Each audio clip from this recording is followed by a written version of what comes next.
बहादुर जवान जो 92 medium regiment से यहाँ पर आए हुए हैं, सम्मान योग वीर नारी श्रीमती परमेश्वरी देवी जी, वीर नारी धर्मपत्नी स्वर्गीय नायक नरेश कुमार सिंह यादव, अशोक चक्र नीरज कुमार सिंह यादव अशोक चक्र। और इस हॉल में पधारे हुए भारत की गौरव वीर नारियां, हमारे भूतपूर्व सैनिक तीनों सेनाओं से यहाँ पर आए हुए हैं। सम्मान योग जिला सैनिक कार्यालय के अधिकारीगण, captain Sharma ji, captain Indian navy Sharma ji और कार्यालय के दूसरे पदाधिकारी, प्यारे बच्चों, महिलाओं और सज्जनों, जैसा कि मेरे को यहाँ पर बुलाया जाता है कि ECHS और स्पर्श के बारे में आपको अपडेट देना। पिछले साल से और अभी तक 3 अपडेट मैं आपको दूंगा जो बहुत ही महत्वपूर्ण हैं। जिस तरह के सोशल मीडिया में और सेंट्रल ऑफ ECHS का लेटर भी निकला हुआ है कि हम सब ने सेल्फ डिक्लेरेशन देना है कि मेरा ECHS स्मार्ट कार्ड कभी उसका गलत इस्तेमाल नहीं होगा। प्यारे भाइयों बहनों, ये लेटर कैंसिल हो चुका है, कोई सेल्फ डिक्लेरेशन की देने की जरूरत नहीं है। इसके ऊपर काफ़ी ह्यू एंड क्राई हुई थी कि भाई सेल्फ डिक्लेरेशन की क्या ज़रूरत है। जब हम मेंबर बने थे ECHS के, तभी हमने जो है सेल्फ डिक्लेरेशन दिया था कि हम ECHS स्कीम का मिसयूज नहीं करेंगे, ना होने देंगे। तो इसका कोई औचित्य नहीं है। तो ये लेटर जो है कैंसिल हो चुका है। दूसरा अपडेट, आप सबको पता होगा 70 साल से ऊपर वालों के लिए किसी भी एम्पैनल्ड हॉस्पिटल में आप सीधे जा सकते हैं और अपना 3 स्पेशलिस्ट से सीधा बगैर कुछ पेमेंट किए हुए और बगैर रेफरल के आप किसी भी एम्पैनल्ड हॉस्पिटल में जा सकते हैं, बशर्ते आप 70 साल से ऊपर हो। उसमें कुछ शर्तें हैं। आप कंसल्टेशन ले सकते हो, इमीडिएटली आपके टेस्ट हो सकते हैं, इन्वेस्टिगेशन हो सकते हैं, लेकिन जो इन्वेस्टिगेशन 3000 से ज़्यादा कीमत का है उसके लिए आपको रेफरल की ज़रूरत पड़ेगी। अदरवाइज ये सुविधा बहुत ही बड़ी ECHS ने हम सबको दी है कि जो 70 साल से ऊपर हो गए हैं वो हम CCHS पैनल अस्पताल में सीधे जा करके अपना इलाज और इन्वेस्टिगेशन टेस्ट वगैरह सब कुछ करा सकते हैं। कोई किसी तरह की दिक्कत नहीं आएगी।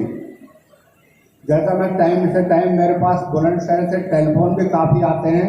अगर कोई इस तरह की दिक्कत आती है, आपको एम्पैनल्ड हॉस्पिटल में कोई परेशानी होती है, तो कृपया मेरा जो है नंबर आप नोट कर लें, मैं बाद में बताऊंगा, रिंग करें। और मेरे पास काफ़ी शिकायतें सुबह से शाम तक इस तरह से आती रहती हैं, उनका समाधान हो जाता है।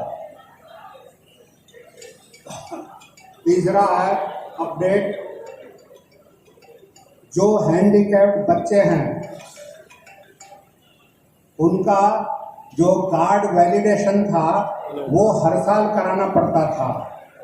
अब जो हैंडीकैप्ड बच्चे हैं, जिनकी जो मेंटली हैंडीकैप्ड हैं या फिजिकली हैंडीकैप्ड हैं और हमारे भूतपूर्व सैनिकों के वो आश्रित हैं, उनको हर साल वैलिडेट कराने की जरूरत नहीं है। उनके लिए सिर्फ केवल एक बार ही जो डिसेबिलिटी सर्टिफिकेट के माध्यम से जो कार्ड बन गया है वो लाइफ लॉन्ग जो है चलेगा। लेकिन दूसरे बच्चों के लिए, जैसे कि हमारी बेटियां जो तलाकशुदा हैं या विधवाएं हैं, जो हमारे ऊपर आश्रित हैं, उनका ईयरली वैलिडेशन लाजमी है। या जिनके बच्चे 25 साल तक की उम्र के जो हमारे ऊपर आश्रित हैं, उनका भी हर साल वैलिडेशन जरूरी है। माँ बाप, मदर फादर जो भूतपूर्व सैनिकों के ऊपर आश्रित हैं, उनका भी जो है हर साल वैलिडेशन जरूरी है। और उनका फॉर्म 26 जो ITR है उसका अपलोड करके जो है वो हम कर सकते हैं उसको वैलिडेट। तो ये बहुत इम्पोर्टेंट अपडेट है जो आपको बताना जरूरी है।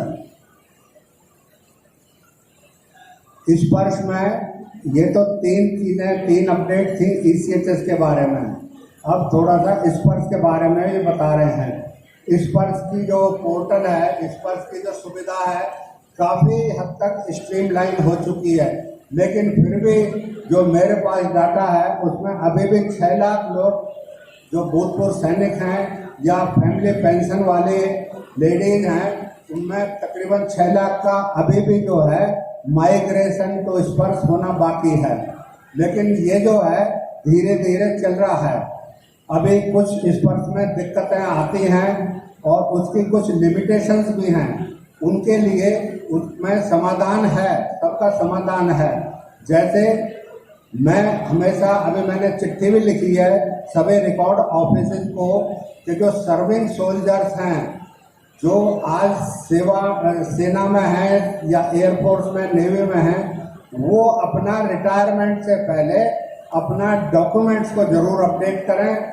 मैं यहाँ जैसे 92 मीडियम के लोग आए हुए हैं, उनसे मैं यही आह्वान करूँगा कि अपना रिकॉर्ड ऑफ सर्विस को पूरी तरीके से वाइफ का नाम, वाइफ की डेट ऑफ बर्थ, तुम्हारा नाम जो आधार कार्ड में है और जो आपके रिकॉर्ड ऑफ सर्विस में है वो मैच करना चाहिए। आपको मैं बता देना चाहता हूँ, मेरे पास अनगिनत ऐसी कंप्लेन हैं जिनमें वाइफ का नाम गलत है, वाइफ का नाम एंडोर्स नहीं है, स्पेलिंग मिस्टेक है, डेट ऑफ बर्थ में डिफरेंस है।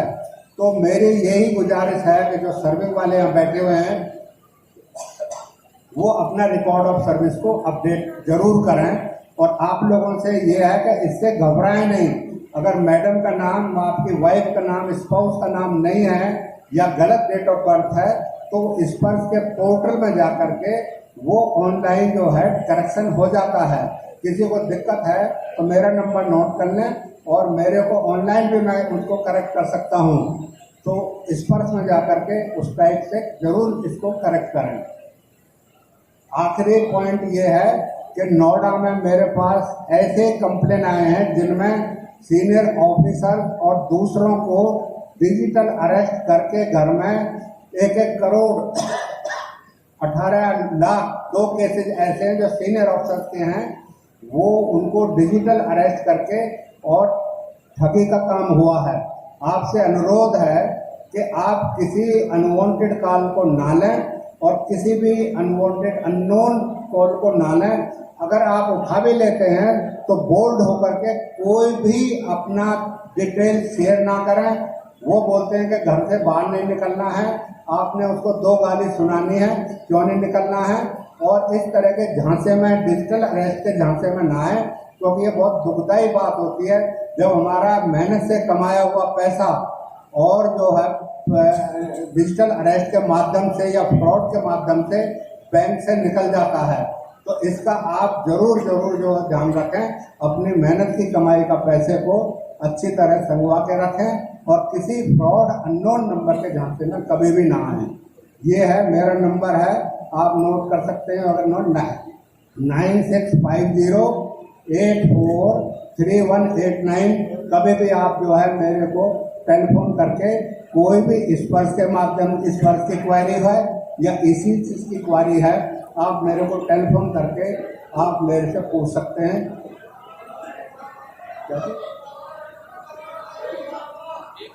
9650843189।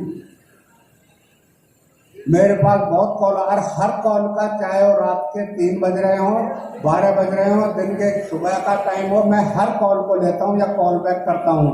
आज तक मैंने किसी कॉल को मिस नहीं होने दिया है।